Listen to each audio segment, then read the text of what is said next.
Bueno, les voy a contar la historia que encontramos en Hechos 19. Ustedes pueden estar viendo en su Biblia.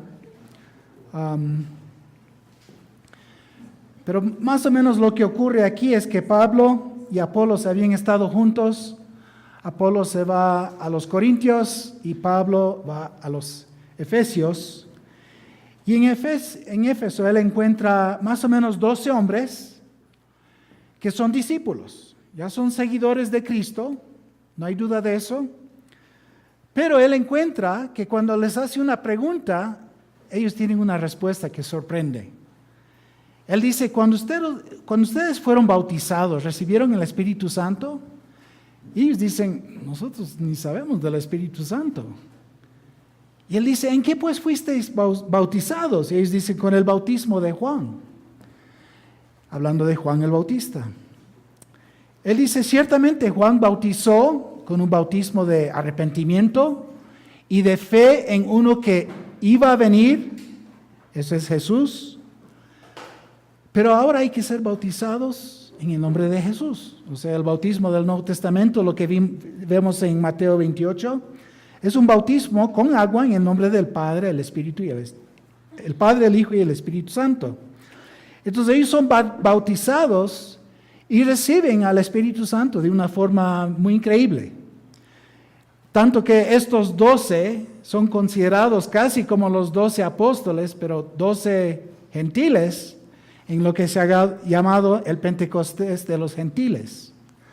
Porque reciben el Espíritu Santo, están hablando en lenguas, y realmente vemos de ahí que entre los efesios hay un movimiento fuerte del Señor.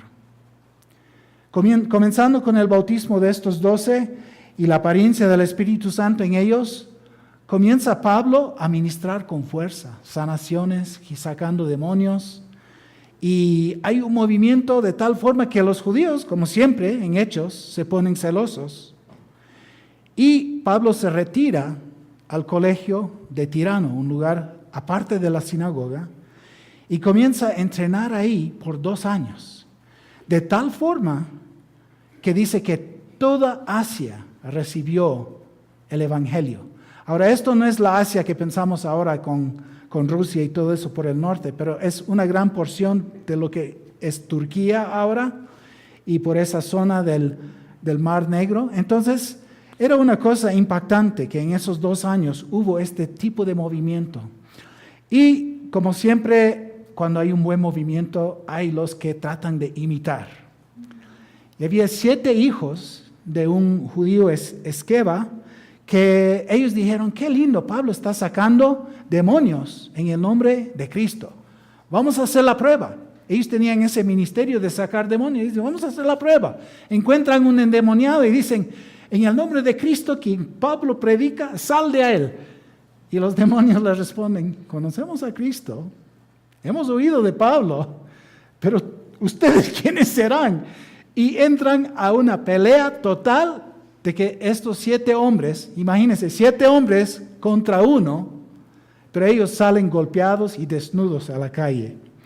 Entonces, es una buena lección. Si no estamos con el Señor verdaderamente, no entren en ese ministerio de sacar demonios. Por 1, los demonios son verdaderos y 2, tienen fuerza. Entonces, realmente, si no estamos con Cristo, no debemos intentar eso. Pero me gustaría un poco sacar 3 cosas. O sea, hay 3 sermones en este pasaje. Yo sé que ustedes no piensan estar aquí hasta medianoche. Entonces vamos a tratar de sacar algunas cositas. Y el primero es que quisiera hablar un poco sobre el bautismo. Esto es muy interesante lo que ocurre aquí, porque es similar a lo que pasó en Hechos 10 con Cornelio, en la explicación de Pedro a los judíos sobre lo que pasó con Cornelio y ahora con los efesios. ¿Qué ocurre? Los gentiles están ya entrando al reino y están combinándose con judíos que eran discípulos verdaderos, primero de Juan y después de Jesús. Entonces, ¿qué ocurre? Hay un tiempo de transición en que después de la resurrección de Cristo hay de todo. Hay judíos creyentes que se circuncidan y también se bautizan. Hay gentiles que no se circuncidan, pero sí se bautizan. Hay toda una transición Y aquí vemos en el medio que ha habido algunos discípulos que estaban en Israel para el tiempo de Juan el Bautista, pero no para Pentecostés, no para el tiempo después de la resurrección. Entonces hay un vacío en su entendimiento. Por eso dicen, ni sabíamos que existe el Espíritu Santo. Pero la cosa más importante aquí es ver que en Hechos se cumple el ministerio de Cristo profetizado por Juan. Él dijo, yo no soy nadie, yo aquí bautizando con agua, pero el que viene, yo ni debo atar sus zapatos, no soy digno. Y Él va a bautizar con el Espíritu y con fuego. Entonces, ¿qué ocurre? En Pentecostés, cumplimiento. Bautismo con fuego y con el Espíritu Santo. Vemos en Cornelio otra vez, bautismo, el Espíritu Santo. Cuando Pedro lo explica a los judíos, él dice, a quien habían recibido el Espíritu Santo, ¿cómo íbamos a negarles agua para ser bautizados? Entonces aquí también se ve la conexión. Fuisteis bautizados, pero no saben nada del Espíritu Santo. ¿En quién pues fuisteis bautizados? Entonces el bautismo de Cristo, que es el bautismo en el nombre del Padre, del Hijo y del Espíritu Santo, es Cristo bautizando a su pueblo con el Espíritu Santo. Es el cumplimiento de lo que dijo Juan el Bautista. Muchos cuando hablan del bautismo piensan más en agua. Yo estaba pensando en agua hace poco. Me alegro que Scott no estaba ahí, se hubiera ahogado. O lo hubiéramos visto remando con sus palitos. Pero no, muchos hablamos del bautismo pensando en el agua, pero el bautismo real y verdadero es el bautismo que Cristo hace con el Espíritu Santo. Él toma el Espíritu Santo y lo pone en nuestras vidas. Y yo diría que lo pone de tres formas muy interesantes. Primero, lo pone para convencernos del pecado y nuestra necesidad. O sea, es como un llamado interno que el Espíritu Santo hace a una persona que todavía no es creyente, pero el Espíritu Santo está tocando, diciendo, usted tiene serios problemas, hay alguien que puede ayudar. ¿No quisiera saber más?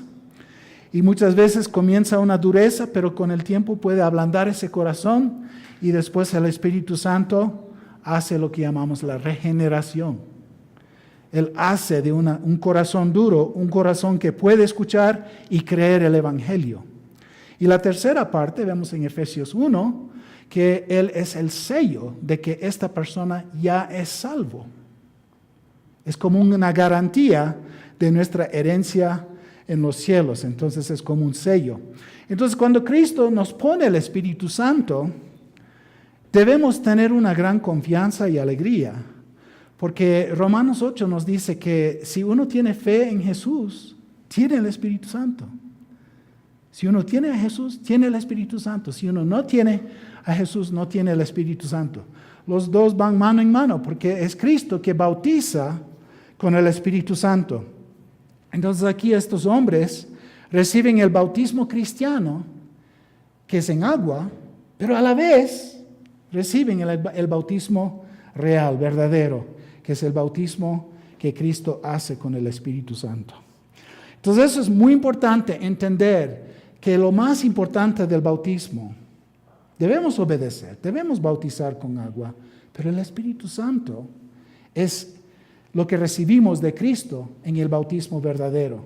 Muy importante. Y estos mismos efesios reciben una carta de Pablo después de muchos años. Y es en esa carta que hay esas palabras famosas. Hay un Señor, una fe, un solo bautismo. Qué increíble, ¿no? Que el bautismo, que era una cosa para unir al pueblo de Dios, ha llegado a ser una cosa controversial. Y que muchos dicen, no, ustedes no bautizan bien. No, ese bautismo no vale, el otro bautismo. Y yo me pongo a pensar, pero el bautismo con agua es reflejo de un bautismo que nosotros no tenemos nada que ver. No era Juan que bautizaba con el Espíritu Santo. No es un